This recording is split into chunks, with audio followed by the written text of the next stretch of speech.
നമസ്കാരം. എൻ്റെ പേര് ശോഭിത. 3Aയിൽ പഠിക്കുന്ന സാഗ്നികയുടെ അമ്മയാണ്. ബേപ്പൂർ സുൽത്താൻ എന്നറിയപ്പെട്ട വൈക്കം മുഹമ്മദ് ബഷീറിൻ്റെ പാത്തുമ്മയുടെ ആട് എന്ന നോവലിനെ കുറിച്ചാണ് ഇന്ന് നാം സംസാരിക്കാൻ പോകുന്നത്. നോവൽ എന്ന അർത്ഥത്തിൽ വലിയൊരു നോവൽ അല്ലെങ്കിലും വിശ്വവിഖ്യാതമായ ഒരു നോവലാണ് ബഷീറിൻ്റെ പാത്തുമ്മയുടെ ആട്. 1959കളിൽ പ്രസിദ്ധീകരിച്ച ഈ പുസ്തകം ഒരിക്കൽ പോലും വെട്ടുകയോ തിരുത്തുകയോ ചെയ്യാതെ നേരിട്ടുള്ള കൈയെഴുത്ത് പ്രസിദ്ധീകരിക്കാനായിട്ടാണ് അദ്ദേഹം നൽകിയത്. മാനസികമായ അസുഖത്തിന് ചികിത്സയ്ക്കും വിശ്രമത്തിനും വേണ്ടിയിട്ടാണ് അദ്ദേഹം വൈക്കത്തിനടുത്തുള്ള തലയോലപ്പറമ്പിലെ തൻ്റെ കുടുംബ വീട്ടിലേക്ക് എത്തുന്നത്. പക്ഷേ അദ്ദേഹത്തെ അവിടെ കാത്തിരുന്നത് ഉമ്മ, സഹോദരങ്ങൾ, സഹോദരിമാർ, അവരുടെ ഭർത്താക്കന്മാർ, ഭാര്യമാർ, കുട്ടികൾ, കോഴി, പൂച്ച, ആട്, പൂച്ചകളെ പേടിച്ച് ജീവിക്കുന്ന നൂറുകണക്കിന് എലികൾ, കോഴിക്കുഞ്ഞുങ്ങളെ റാഞ്ചിക്കൊണ്ടുപോയി ജീവിക്കുന്ന പരുന്തുകൾ, ഇവയെല്ലാം അടങ്ങുന്ന ഒരു വലിയ സമൂഹമാണ് അദ്ദേഹത്തെ അവിടെ കാത്തിരുന്നത്.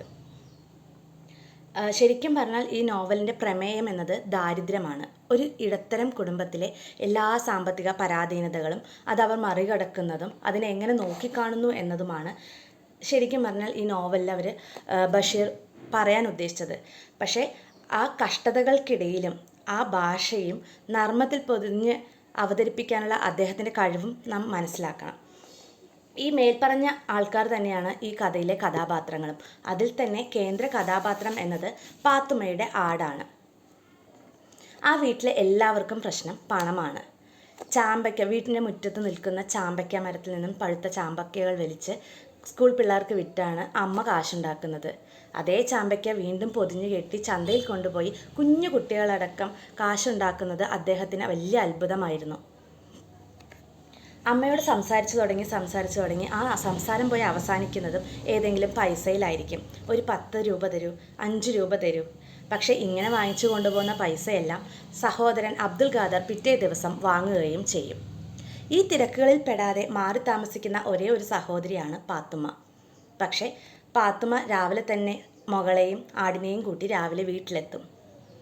ആട് സർവ്വ സ്വാതന്ത്ര്യത്തോടെയും ആ വീട്ടിൽ കയറി നടക്കും. പ്ലാവിലയും ചാമ്പയ്ക്കയും കഞ്ഞിവെള്ളവും എന്തിന് സ്ത്രീകൾക്ക് കഴിക്കാൻ വെച്ചിരിക്കുന്ന കപ്പപ്പുട്ടും തേയില വെള്ളവും വരെ അത് അകത്താക്കും. അവസാനം ഭക്ഷണത്തിനായിട്ട് ആട് സമീപിക്കുന്നത് ബഷീറിൻ്റെ പുസ്തകങ്ങളും കൂടി കഴിക്കാനായിട്ട് നോക്കുകയാണ്. അപ്പോൾ പറയുന്നൊരു സെൻറ്റൻസ് ഉണ്ട്, പുതപ്പ് കഴിക്കാൻ തുടങ്ങിയപ്പോൾ പറഞ്ഞു, ഇനി അതിൻ്റെ കോപ്പി എൻ്റെ കയ്യിൽ വേറെ ഇല്ല. വളരെ രസകരമായിട്ട് നമുക്ക് മനസ്സിൽ പുഞ്ചിരി വരുന്ന ഒരു സന്ദർഭം കൂടിയാണ്. അത് ഇല്ലായ്മ കാണിക്കുന്ന ഒരു രീതിയാണെങ്കിലും അത് ഹാസ്യരൂപത്തിൽ അവതരിപ്പിക്കുമ്പോൾ നമുക്കതിൻ്റെ പുഞ്ചിരിയോടെ മാത്രമേ അത് വായിച്ച് മുന്നേറാനായിട്ട് നമുക്ക് പറ്റുന്നുള്ളൂ. ആടിൻ്റെ പേരിൽ അവിടെ സ്ത്രീകൾ തമ്മിൽ എന്നും കലഹമുണ്ടാവാറുണ്ട്. കാരണം ആ ഇടത്തരം കുടുംബത്തിലെ സ്ത്രീകളെ സംബന്ധിച്ച് ആ കപ്പപ്പുട്ടും പഞ്ചസാരയില്ലാത്ത തേയില വെള്ളവും നിസ്സാര കാര്യമല്ല.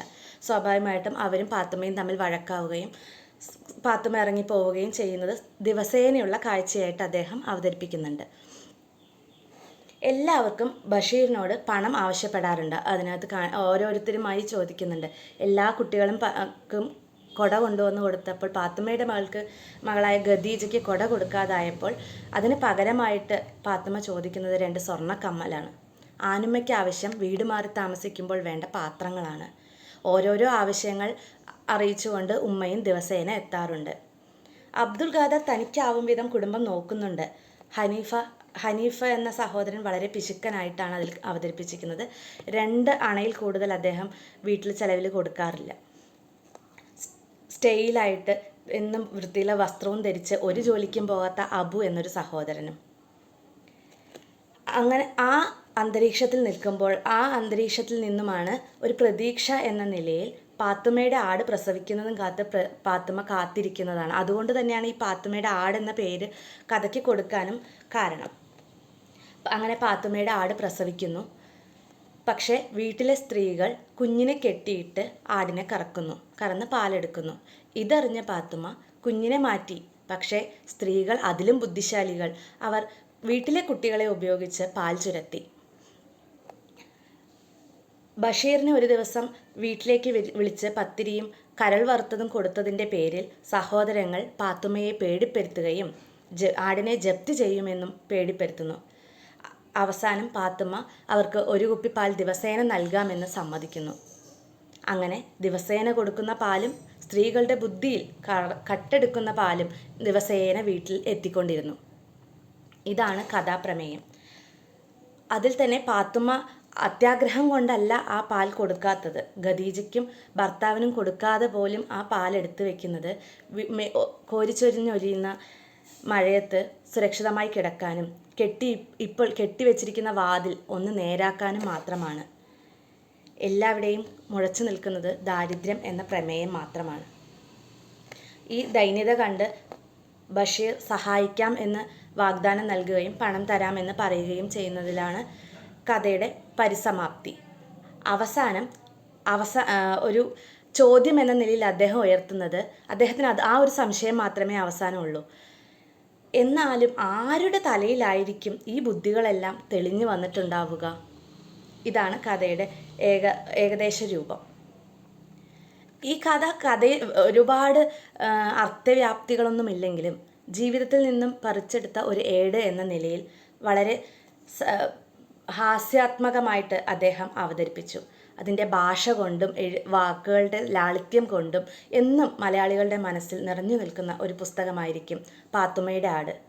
15 വർഷങ്ങൾക്ക് മുമ്പ് ഞാൻ വായിച്ച ഈ പുസ്തകത്തിലെ ഓരോ രംഗങ്ങളും, അതിലെ ചാമ്പയ്ക്ക മരങ്ങളും തൊടികളും പിച്ചിപ്പൂവും ചെമ്പരത്തിയും മൃഗങ്ങളും ആട് വന്ന് കഞ്ഞി കുടിക്കുന്നതും പ്ലാവിൽ എത്തിപ്പറിക്കുന്നതും എല്ലാം ഇന്നും എൻ്റെ മനസ്സിലൊരു ചിത്രം പോലെ തെളിഞ്ഞു നിൽക്കുന്നു. വായന ആരംഭിക്കുന്ന എല്ലാവർക്കും ഒരു തുടക്കം എന്ന നിലയിൽ തീർച്ചയായും വായിച്ചിരിക്കേണ്ട ഒരു പുസ്തകമാണ് പാത്തുമ്മയുടെ ആട്. അതുപോലെ തന്നെ ലളിതമായ ഭാഷ കൊണ്ട് കുടുംബങ്ങളും കുടുംബ ബന്ധങ്ങളും നിലനിൽക്കുന്നിടത്തോളം ഈ നോവൽ എന്നും പ്രസക്തം തന്നെയാണ്. ലളിതമായ ഭാഷയിലൂടെയും നിത്യസംഭവങ്ങളിലൂടെയും വായനയ്ക്കപ്പുറം ഒരു ദൃശ്യാവിഷ്കാരം നൽകാൻ ബഷീറിന് ഇതിലൂടെ കഴിഞ്ഞിട്ടുണ്ട്. പറ്റുമെങ്കിൽ എല്ലാവരും ഇതിലൂടെ ഒന്ന് കടന്നു പോകാൻ ശ്രമിക്കുക. പ്രത്യേകിച്ചും കുട്ടികളെ സംബന്ധിച്ചിടത്തോളം തീർച്ചയായും വായിച്ചിരിക്കേണ്ട ഒരു നോവൽ കൂടിയാണ് ബഷീറിൻ്റെ പാത്തുമ്മയുടെ ആട്. നന്ദി.